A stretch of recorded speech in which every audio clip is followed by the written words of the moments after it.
이렇게 예배하는 것이 너무나 큰 감동입니다. 함께 주님께 찬양하고 예배할 수 있다는 것이 얼마나 큰 복인가 하는 것들을 계속 느끼게 됩니다. 그리고 성도들이 모여서 함께 예배했던 것들이 얼마나 감사한지 너무 보고 싶습니다. 사실 너무 보고 싶어요. 우리 함께 정말 우리 장로님과 또 우리 몇몇 분들만 이렇게 함께 임사자만 나와서 예배드리고 있는데 너무 그립습니다.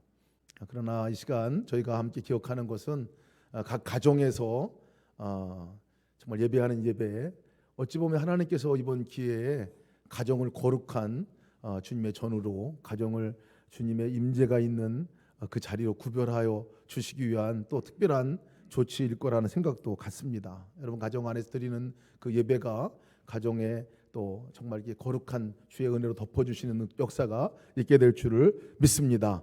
옆에 분들하고 또 여러분 혼자 계시면 주님께 인사하시고, 또 같이 계신 분들은 옆에 분들한테 인사를 하실 때 이렇게 인사합시다. 주님이 여기 계십니다 하고 인사 한번 할까요? 네, 주님이 여기 계십니다. 네, 주님이 여기 계십니다. 우리가 예배할 이유입니다. 또 우리가 정말 찬양할 이유이고, 아무리 어렵고 힘들어도 소망 가운데 일어설 수 있는 이유가 주님이 여기 계시기 때문에 그렇습니다. 지난 주 중에 동행 일기를 우리 파트너스 교회 목사님들과도 함께 쓰고 있습니다. 35개 교회 목사님들하고 이렇게 일기를 나누고 있는데, 그중에 대구의 칠성교회에서 목회하시는 우리 하나선 목사님의 일기가 올라와서 제가 보고 감동을 받았습니다. 일기 내용은 이렇습니다. 가장 코로나 바이러스가 무성할 때에 많은 분들이 확진자가 나오고 어려움이 있을 그때 일기입니다. 지난 주일보다 봄이 더 성큼 다가왔습니다. 목련도 꽃망울을 터뜨릴 준비를 다 한 것 같습니다. 대구 땅은 여전히 코로나로 춥지만 오는 봄은 막을 수 없습니다. 그리고 짧은 시를 적었어요. 당신이 따뜻해서 봄이 왔습니다. 당신의 마음이 머문 자리마다 꽃망울이 터지고, 당신의 손길이 머문 자리마다 이파리가 돋아납니다. 당신이 따뜻해서 봄이 왔습니다. 주님이 계시기에 대구는 걱정 없습니다. 주님으로 인하여 더욱 정결해지고 영적으로 새로워질 대구를 그려봅니다. 이런 내용의 일기였습니다.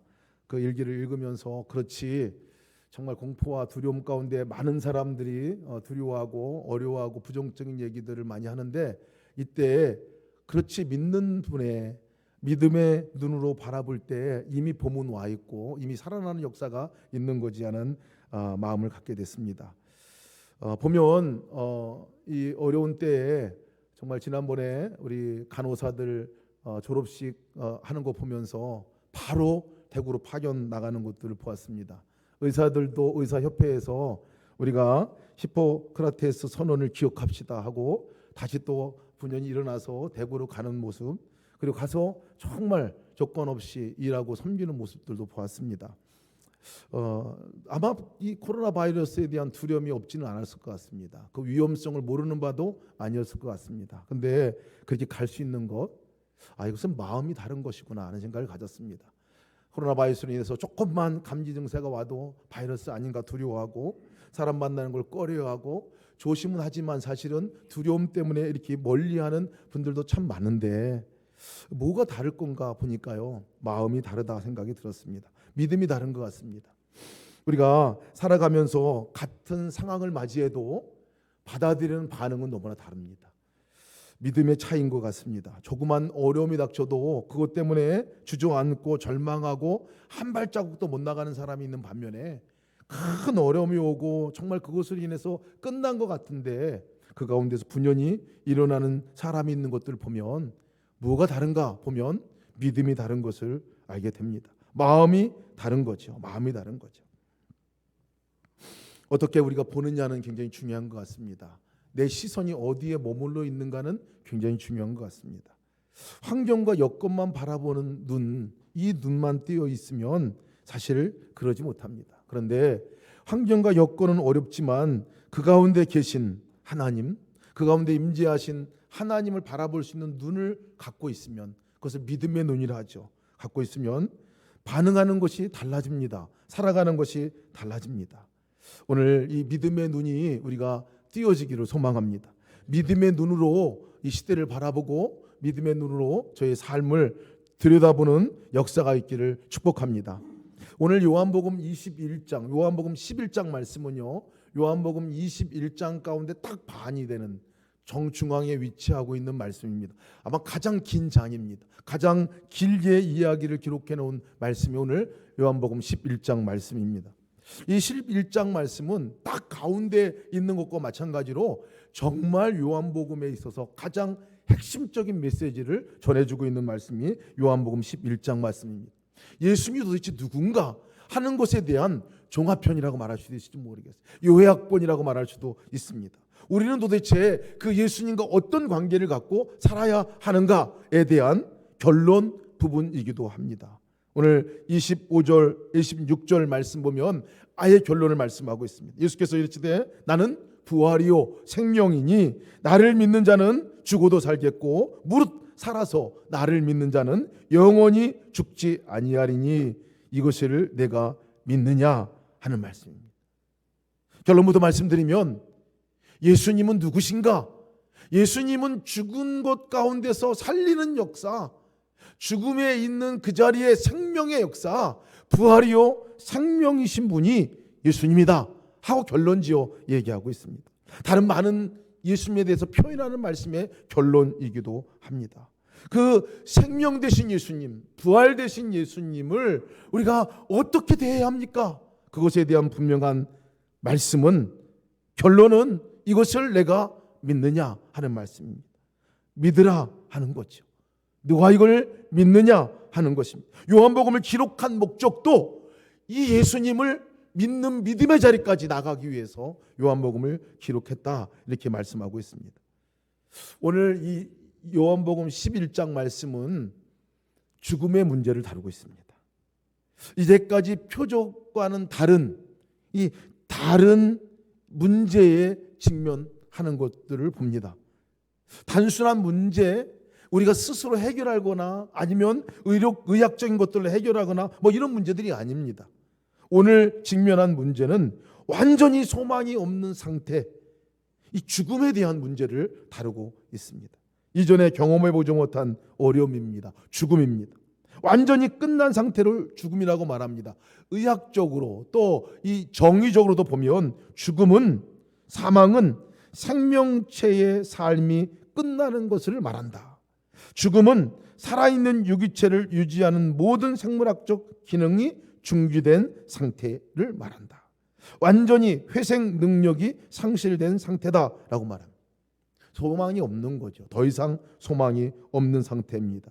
이 땅에서 더 이상 할 수 있는 그 무엇도 남아있지 않는 상태를 죽음이라고 말합니다. 생명이 없는 거, 이게 죽음입니다. 어떤 인간의 노력으로도 이제는 손댈 수 없는 상태가 죽음이죠. 스스로도 못할 뿐만 아니라 다른 사람도 어떻게 간섭하거나 개입하거나 해결할 수 없는 상태가 죽음입니다. 그래서 죽음을 맞이하는 자리가 가장 비참한 자리죠. 가장 소망이 단절된 자리입니다. 그래서 끝났다라고 말합니다. 오늘 본문에 나사로가 바로 이런 상태를 맞이하고 있다, 성경 그려주고 있어요. 나사로가 죽을 병이 들었다라고 표현합니다. 그리고 그 죽을 병으로 인해서 죽었다라고 또 얘기를 합니다. 상태는 죽음입니다. 완전히 끝난 상태입니다. 이것은 그의 누이들 이 마르다와 마리아도 동일하게 고백했고 다른 모든 사람도 고백했어요. 그리고 예수님께 열심히 오셨을 때 죽었어요. 끝났어요. 라고 얘기를 합니다. 그런데 그 가운데 유일한 한 분은 이 죽을 병이 걸린 나사로가 죽을 병이 걸렸다는 말을 들었을 때도 그 죽을 병에 대한 해석이 달랐어요. 또 죽은 나사로를 보고도 해석이 달랐습니다. 죽음을 바라보는 시선, 죽을 병을 바라보는 예수님의 시선은 전혀 다른 사람들과 달랐어요. 죽을 병이 걸린 나사로를 향해서 4절 말씀에 이렇게 얘기합니다. 이 병은 죽을 병이 아니라 오히려 하나님의 영광을 드러낼 병이다. 이것으로 말미암아 하나님의 아들이 영광을 받게 될 것이다. 이렇게 말씀합니다. 병이 걸렸는데도, 곧 죽을 건데도 예수님 그것이 죽을 병이 아니라고 말합니다. 이것이 오히려 하나님의 영광을 드러낼, 하나님의 영광이 드러낼 이 병이다라고 얘기를 해요. 바라보는 시선이 다릅니다. 그런데 죽을 병이 아니라고 했는데 죽었어요.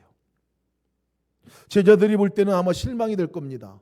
아마 이 마리와 마르다도 볼 때 죽었잖아요 라고 말할 것입니다. 근데 말씀을 가만히 들여다보면 예수님이 죽을 병이 당하고 있는 이 나사로를 사실은 이틀이나 기다렸다고 얘기합니다. 죽을 때까지 기다린 거야. 죽을 때까지. 이틀을 더 유하시고 나서 그리고 길을 떠납니다. 그리고 가서 보니까 죽은 지 나흘이 됐다라고 얘기합니다. 4일이 됐어요. 그러니까 가는 걸음도 이틀 동안 간 거예요. 이틀 동안. 다 죽었다고 말하고 또 죽을 것이라고 말하는데 예수님은 그것을 죽을 병이라 생각하지도 않았고 또 죽은 그 나사로를 보고 예수님은 다른 시각을 갖고 보고 있는 거. 이게 뭔가? 예수님은 그렇게 말씀하십니다. 나사로가 죽은 것이 아니다. 나사로는 자는 것이다 라고 말합니다. 분명히 죽었는데 죽음을 바라보는 예수님의 시각이 다른 시각으로 바라봅니다. 죽음은 끝입니다. 죽음은. 근데 잔다고 하는 것은 이것은 끝이 아닌 거죠. 죽음은 생명이 떠난 걸 말하는데 잔다고 말하는 것은 생명이 남아있는 거예요. 아직.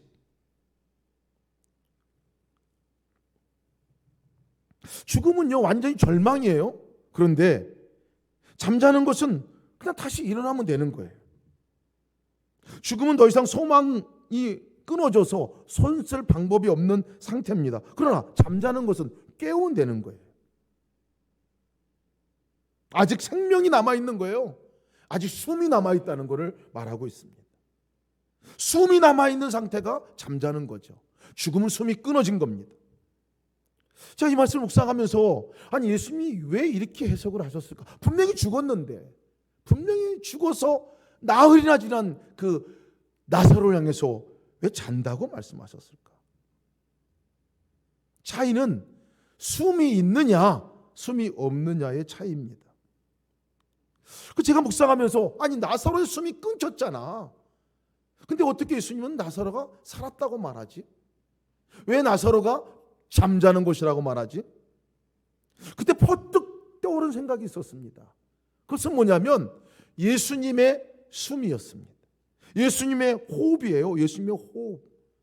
나사로의 호흡은 끊겼지만 나사로의 숨은 끊겼지만 아직 예수님은 살아계시고 예수님의 생명의 호흡이 남아 있는 거라면 그리고 그 예수님의 숨으로 예수님의 호흡으로 나사로를 살리실 것을 주님은 알고 계셨기 때문에 그렇기 때문에 죽은 게 아니라 자는 것이라고 말씀하셨구나 하는 깨달음을 갖게 되었어요. 그러면서 예수님께서 말씀하셨죠. 나는 부활이요 생명이니 나를 믿는 자는 죽어도 살겠고 무릇 살아서 나를 믿는 자는 영원히 죽지 아니하리라 라고 말씀하고 있습니다. 예수님을 소개하는 소개의 말씀이 뭐라고 했냐면 내가 생명이야, 내가 부활이야 라고 말합니다. 그러니 죽었다 하더라도 너는 죽었을지 모르지만 내게 생명이 있으니, 너는 죽었을지 모르지만 내가 부활이니 내가 이를 때 너는 잠자는 영혼이 깨어나듯이 내가 그 숨을 불어 넣을 것이다 라고 말씀하시는 것입니다. 너무나 다른 해석입니다. 예수님은 숨이고 호흡이고 생명이라고 말씀하고 있어요. 예수님이 숨이 남아있는 한 죽은 게 아닙니다. 숨은 끊어졌지만 절망의 상황이지만 적어도 숨을 갖고 계신, 생명을 갖고 계신 그 주님이 계신 한 끝이 아니라는 거예요. 그러니까 예수님은 잠자는 거다라고 말씀하고 계시다는 거예요. 우리에게서 모든 소망이 끊어졌다 하더라도요, 예수님이 계시면, 예수님이 숨이 계셔지면 끊어진 게 아닙니다. 그래서 먼저 문제를 바라볼 때 절망의 눈으로 바라보지 말아야 될 이유입니다. 우리 스스로만 있는 것이라면 그렇게 해야 합니다. 그러나 예수님의 숨이 없으면 그렇게 해야 합니다. 그러나 적어도 예수님이 함께 계시고 예수님이 생명으로 계신 한 절망의 상황이 아니라 그것은 잠시 잠자고 있는 거예요. 깨워서 일어나면 다시 살아나는 역사가 있는 그 상태라는 것들을 우리가 바라볼 필요가 있습니다. 다른 사람을 바라볼 때 우리는 죽은 것 같이 바라봅니다. 그 사람 더 이상 소망 없다 얘기합니다. 소망 없습니다. 우리 스스로도 어떻게 못합니다. 그리고 본인도 어떻게 그 상황을 벗어나지 못합니다. 죽음이라고 말합니다. 그러나 주님이 그 모습을 바라보면 죽은 게 아니라 잠자는 거야 라고 말합니다. 왜? 주님이 숨이 계신 한, 주님이 계신 한 살아날 거기 때문에 그렇습니다. 깨워서 그 상황 가운데 그 사람을 변화시키고 바뀔 거기 때문에 그렇습니다. 우리가 죽음 같은 상황을 맞이하고 있을 때 우리는 죽음이라고 말할 수 없어요. 말은 죽음이라고 말할 수 있습니다. 그렇게 상황 동일합니다. 그러나 주님의 시각으로 바라볼 때는 절대 그것은 죽은 것이 아니에요. 잠자는 거죠. 적어도 주님이 계신 자리라면, 적어도 주님이 살아계시다면 잠자는 거지 죽는 게 아니라는 것입니다. 이 죽음의 문제 앞에서 예수님이 내리신 처방이 있습니다. 예수님이 취하신 태도가 있습니다. 그것은 부활이요 생명 되신 예수님께서 나사로를 찾아가셨다는 것입니다. 멀찌감치 있어서 해결하신 게 아니라 직접 예수님이 그 먼 거리를 찾아서 나사로를 찾아가신 것, 이것이 놀라운 일이라는 것입니다. 죽을 병이 아니라 하나님의 영광을 드러낼 것이다 라고 알려주기 위해서, 너 죽은 게 아니라 잠자는 거라 하는 것들을 알려주기 위해서, 숨이 끊어진 게 아니라 이제 내 숨을 내가 불어 넣어줄 것이라고 그것을 행하시려고 찾아가셨다는 거예요. 여러분, 창조의 역사는요, 하나님이 계신 것이 창조의 역사입니다.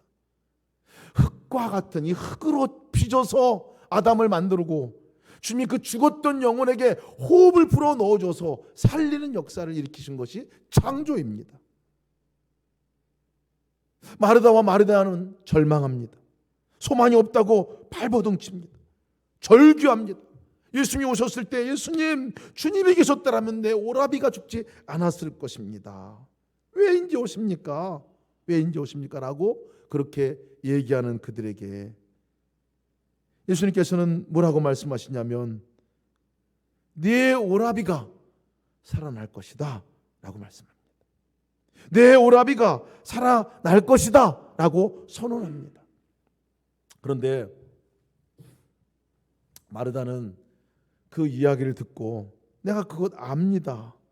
마지막 날 부활 때에 그가 다시 살아날 것을 내가 압니다. 이렇게 얘기합니다.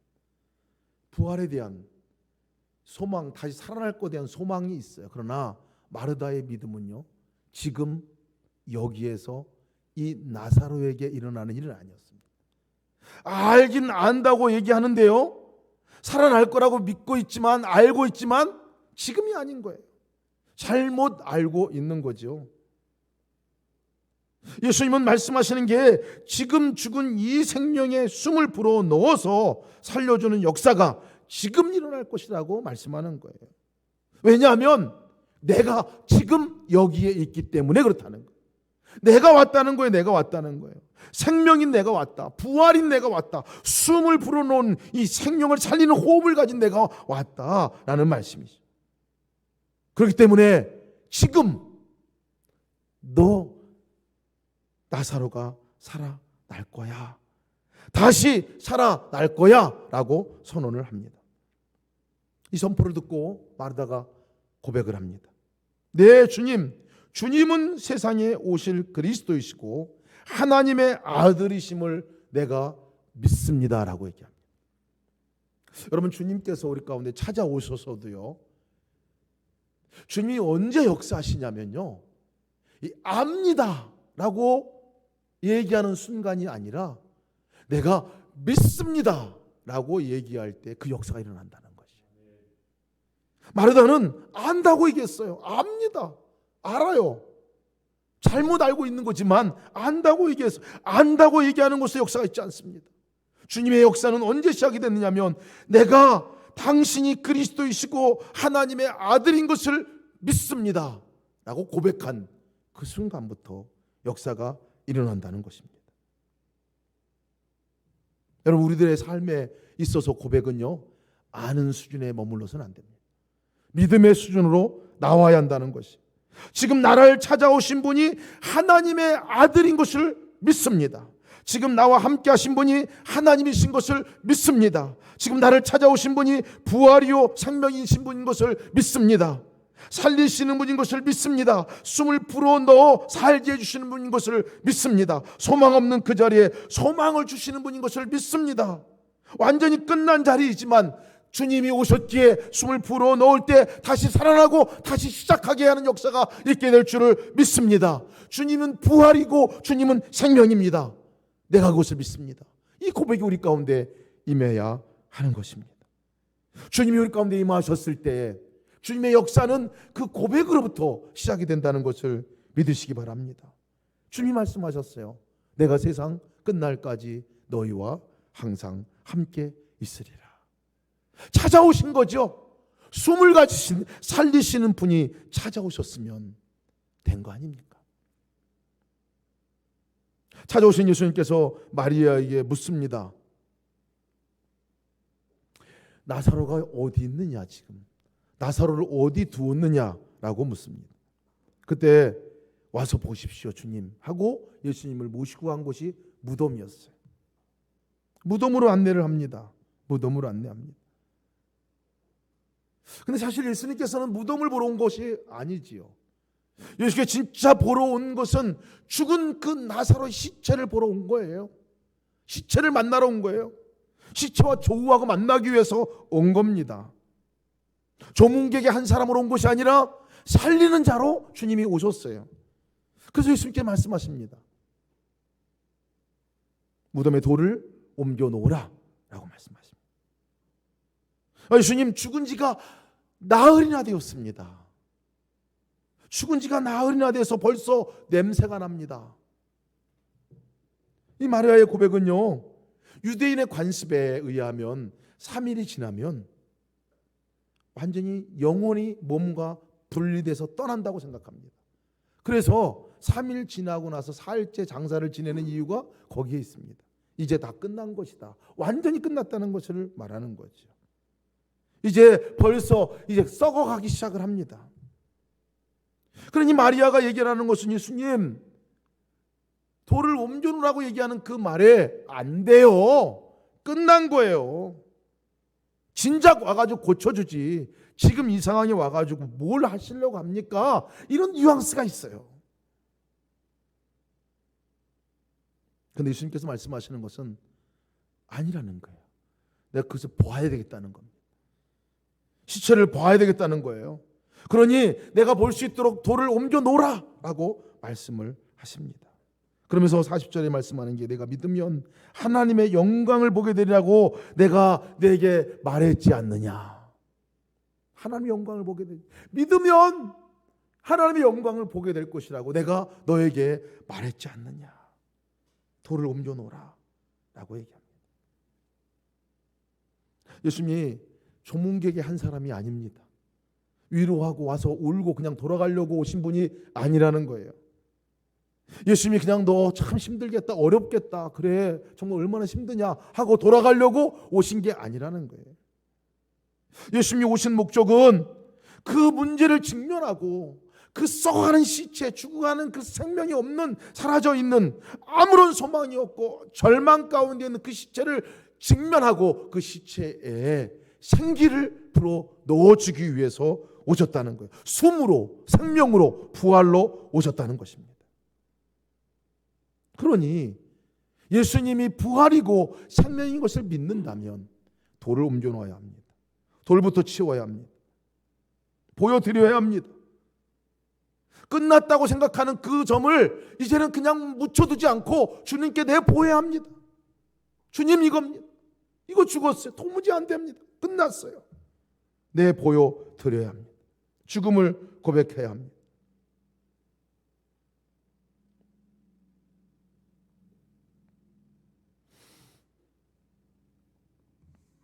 우리가 정말 그것을 내놓기가 사실 때로는 어렵습니다. 돌로 다 가로막습니다. 완전 끝났다고 이제는 가둬놓아 버리고 맙니다. 근데 주님께서 말씀하시는 것은 돌을 옮겨놓으라 라고 얘기합니다. 그래서 이 돌이 뭔가, 물리적으로 말하면 커다란 이 무덤을 막아놓는 돌이지만 영적으로 보면 이것은 의심하는 이 불신을 말하는 것 같습니다. 안 돼요. 주님은 안 돼요. 여기까지는 되겠죠. 여기까지는 안 됩니다. 죽을 병에도 고치지도 못했잖아요. 그때 그랬잖아요. 주님께서 원하시는 것은 계속해서 이 본문에서 말씀하는 건 네가 믿느냐? 네가 믿느냐? 네가 믿느냐? 계속 얘기를 합니다. 정말 믿는다면 여러분 돌을 옮겨놔야 합니다. 정말 믿는다면 그 문제를 정말 주님께 온전하게 맡겨 고백해야 합니다. 믿으면 하나님의 영광을 보리라 말씀하고 있어요. 돌을 옮겨놓습니다. 거쳐놓습니다. 그때 주님이 위대한 선포를 합니다. 아마 이 땅에서 가장 위대한 선포가 바로 그 선포가 아닐까 싶습니다. 빈 무덤을 향해서, 안에 있는 무덤을 향해서, 열린 무덤을 향해서 예수님께서 외치는 말씀은 나사로야 나오라 하는 것이었습니다. 나사로야 나오라 하는 것이었어요. 이미 생명 되신 주님이 호흡으로 생명을 그에게 불어 넣어주시고 완전히 절망 가운데 있는 그에게 예수님이 자체가 그 생명 안에 들어가 주셔서 살리는 역사를 일으키시고 나오라라고 말합니다. 너가 있을 자리가 거기 아니니까 이제 나오라라고 말씀하고 있는 거예요. 죽음의 자리가 네 자리가 아니다. 잠자고 있는 나사로야 나와라. 절망의 자리가 내 자리가 아니다. 나사로야 그것으로부터 나와라. 소망 없이 슬퍼하고 고통스러워하는 자리가 네 자리가 아니다. 나사로야 거기서 나오라. 오랫동안 붙들고 왔던 그 죽음 같은 그 자기를 묶고 있는, 올가매 놓고 있는 그것 더 이상 거기에 묶여 있지 말고 이제 나오라 하고 말씀하시는 것입니다. 절망이라 해서 주저앉고 이제 끝났다고 해서 완전히 소망 없이 앉아있는 그 자리가 너의 자리가 아니라 내가 왔으니 너 그곳에서 나오라 라고 말씀하시는 것입니다. 주님이 계신 곳은요, 죽음이 변해서 생명을 얻는 자리가 주님의 임재의 자리입니다. 소망 없는 곳이 변해서 생명으로 소망을 얻는 자리가 주님이 계신 자리입니다. 절망의 자리가 희망이 되는 곳이 주님이 계신 자리입니다. 코로나 바이러스로 인해서 저희가 많이 어렵고 힘들어하고 있습니다. 그러나 여러분, 저희가 주님이 함께 계신 것들을 분명히 보는 눈이 있다면 주님은 우리에게 그것으로부터 나오라 라고 말씀하십니다. 육체적인 질병, 생활 삶 가운데 어려움, 두려움 가운데 묶여있는 모든 것으로부터 주님께서는 나오라 라고 말씀하시는 거죠.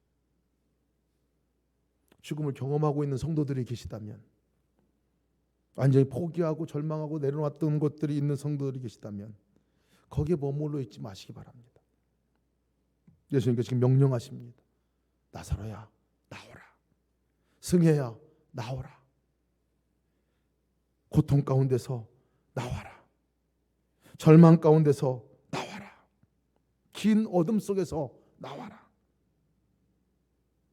그 이유는요, 주님이 문 앞에 계시기 때문에 그렇습니다. 무덤 앞에서 두 팔을 벌리고 생명 되신 그분이 와 있기 때문에 그렇습니다. 우리는 기억해야 합니다.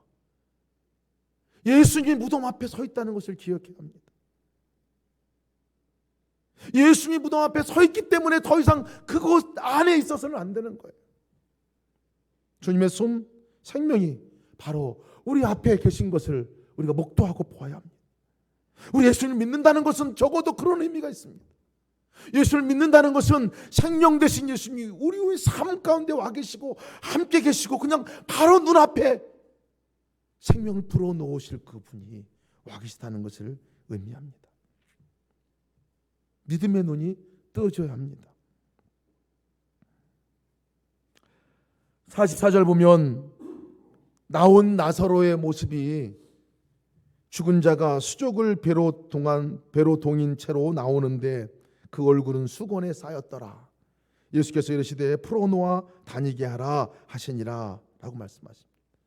살아났지만요, 나왔지만 이 나사로의 모습 보니까 잔뜩 붕대로 메어 있고 염한 상태로 나와 있습니다. 얼굴에 수건도 가렸다고 얘기했어요. 어떤 모습을 보니까요, 꼭 제가 이 모습을 보면서 그렇지, 우리 예수님을 믿고 살아났는데도 불구하고 이런 모습으로 살아갈 수 있겠구나 하는 생각을 갖습니다. 예수를 믿고 나서도, 새 생명을 얻고서도, 살아나고 나서도 이렇게 살 수 있겠구나 하는 생각을 가졌습니다. 뭔가를 칭칭 얽매이고 묶어놓고 자유하지 못하고 매어있는 상태에서 정말 진정으로 주고자 하는 그 온전한 자유함을 누리지 못하고 살아갈 수도 있겠구나.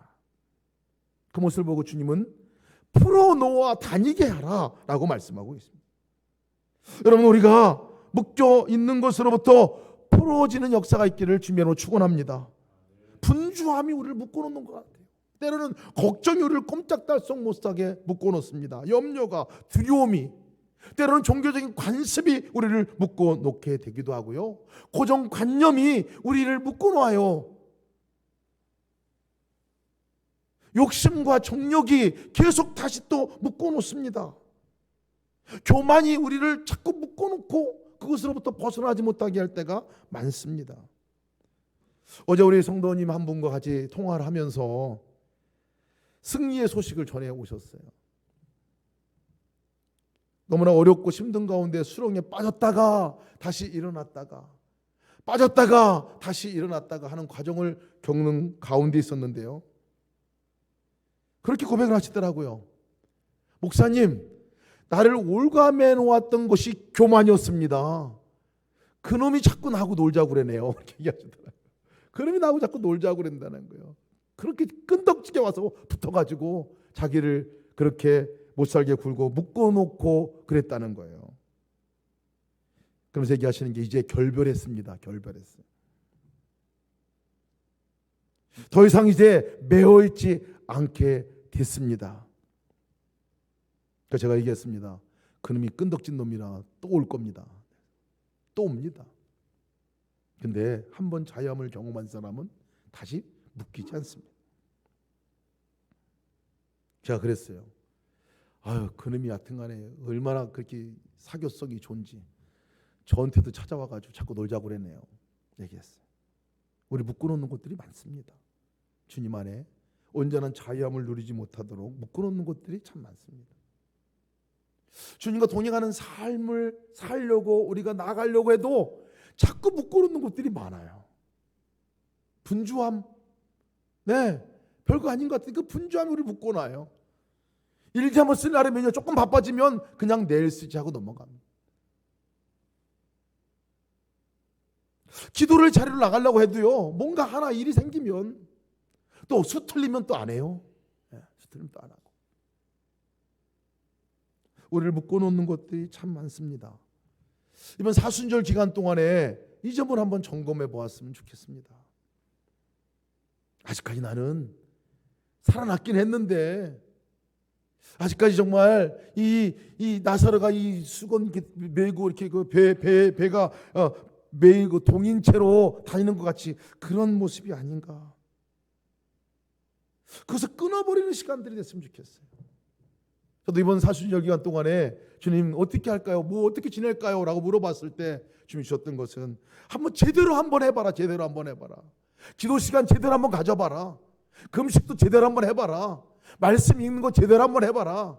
기도의 자리 그리고 성경 말씀 가운데 나오는 거 제대로 한번 해봐라 하는 그런 마음을 주셨어요. 그 시작을 했습니다. 금식을 시작을 하고 저녁 금식을 하기 시작했습니다. 또 말씀 읽고 나와서 기도하는 시간을 갖고 구별된 시간들을 더 갖는 시간들을 가져보게 되었어요. 그리고 또 우리 유지엠 파트너스 교회 목사님들 사모님들이 영어로다가 성경을 외우신다고 그래가지고 로마서를 나도 해보자. 이전에 하다가 실패했는데요, 다시 시작을 해봤어요. 시작을 하면서 느껴지는 게 뭐냐면, 와, 이렇게 뭔가 청명한 하늘 아래 있는 것 같은 느낌, 더 맑은 정신과 더 맑은 영혼을 가진 것 같은 느낌, 더 주님이 더 분명하게 보이는 것들이 하루하루가 다르게 되어져 가는 것들을 보게 됐어요. 아, 나에게 있어서도 묶어놓은 것들이 참 많구나.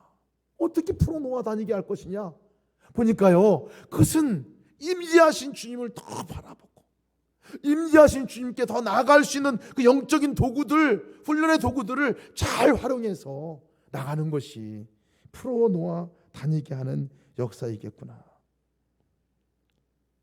여러분, 도전합니다. 사순절 기간 동안에 또 이 코로나 바이러스로 인해 가지고 우리가 어려움을 겪고 있는 이 시점에 지금이야말로 주님 앞에 더 붙어서 더 주님과 연합하고 정말 주님이 주시는 그 은혜를, 이 생명의 역사를 마음껏 누릴 수 있는 기회라는 것들을 한번 기억하시고 더 주님 안에 거하시는 여러분 되시기를 축복합니다. 요한복음 8장 31절 32절 말씀에 너희가 내 말에 거하면 참으로 내 제자가 되고 진리를 알지니 진리가 너희를 자유케 하리라. 진리를 알지니 진리가 너희를 자유케 하리라. 진리 되신 예수를 알지니 너희가 자유케 되리라. 진리 되신 부활이요 생명 되신 예수를 너희가 알게 될지니 너희가 자유케 되리라. 너희가 믿게 될 때 자유케 되리라 하는 말씀으로 받습니다. 이번 기간에 정말 온전한 믿음이 회복되시는 저와 여러분 되시기를 주님의 이름으로 축복합니다.